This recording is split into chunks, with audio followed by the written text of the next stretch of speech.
PBSO NewsHour, 28th of July 2023, an advocate for democracy in Hong Kong explains how the Chinese government persecutes its opponents abroad.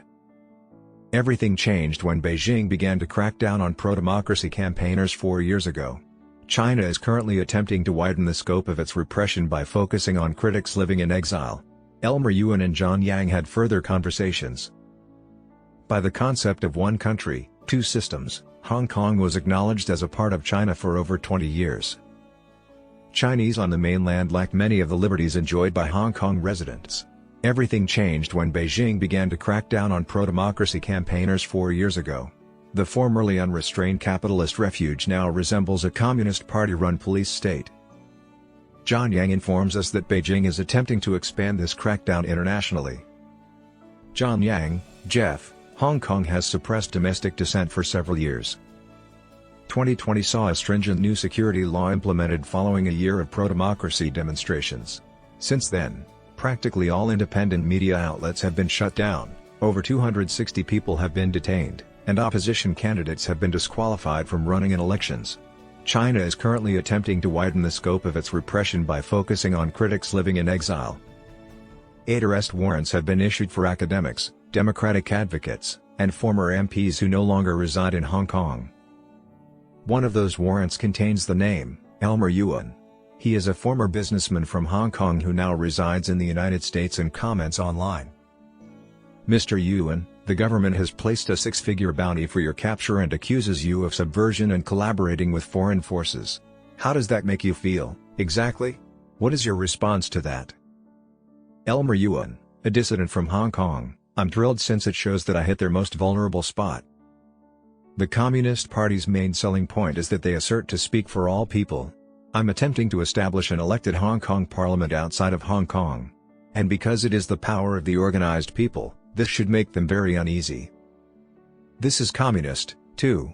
They honestly never had the public's support.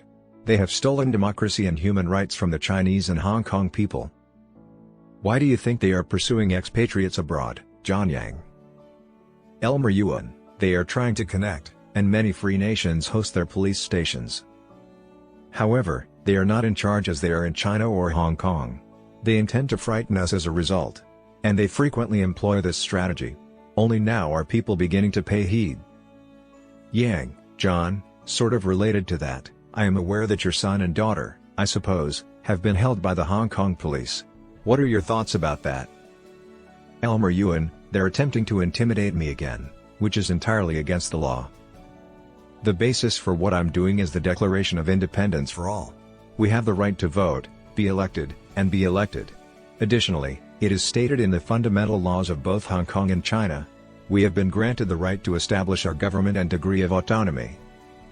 I wouldn't be surprised if they detained my kids for extended periods, as they did to the 2 Michaels in Canada, to detain them and intimidate me into stopping. Yang, John, I've read accounts in which your daughter-in-law is quoted as informing the Chinese authorities holding her that she no longer speaks to you in public. What makes you believe that is? Elmer Yuen, in my opinion, she must say anything and anything to be allowed to leave Hong Kong. Otherwise, China and Hong Kong are both enormous prisons. People are not permitted to go or leave. Many people, including Martin Lee, Anson Chan, and Cardinal Zen, can't leave Hong Kong. Earlier today, Yang, John, a Hong Kong court denied the government's plea to outlaw the song Glory to Hong Kong, which has evolved into a protest anthem. Did that take you aback? Elmer Yuen, I'm startled to learn that the Communist administration lacks confidence. They don't appear to have complete influence over the judicial system. The majority of the judges are from abroad. And they continue to choose legal systems of government. Conversely, the U.S. Congress has threatened to penalize those judges for national security. That is why people might be afraid. They won't be able to go to free countries without a sanction. Yang, John, do you believe this may be a precursor to these judges' defiance of the state in other contexts? Elmer Yuen, I anticipate they have to decide, either step down or govern according to the law, because everyone is watching them. And I think they now have to think about it.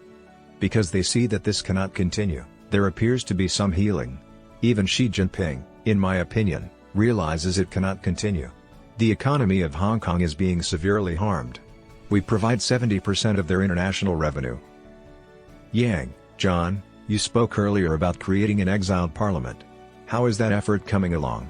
How do you plan to do that? Elmer, Yuen, a Hong Kong parliament is being established.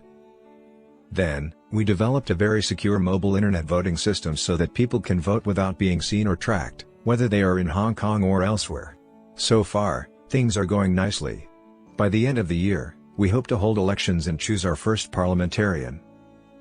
And their first responsibility will be to write Hong Kong's constitution. Yang, John, can you speak with your family and others in Hong Kong who might share your viewpoint? All, or the majority of the calls, according to Elmer, Yuen, therefore, interact essentially with Hong Kong residents outside of Hong Kong. Yang, John, therefore, I'm wondering whether you would know current life in Hong Kong. Elmer, Yuen, oh, I know you well. All of Hong Kong's media, including TV, newspapers, and magazines, are regulated and under communist control, so of course, we watch the news. However, we have pals who move back and forth, as it is only natural. Many people from Hong Kong are still on the move. And I run into them everywhere, including Sydney, London, Vancouver, and San Francisco. I'm, therefore, reasonably current.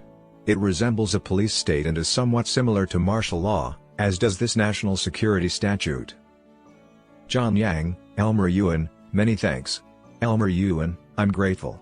I appreciate the interview.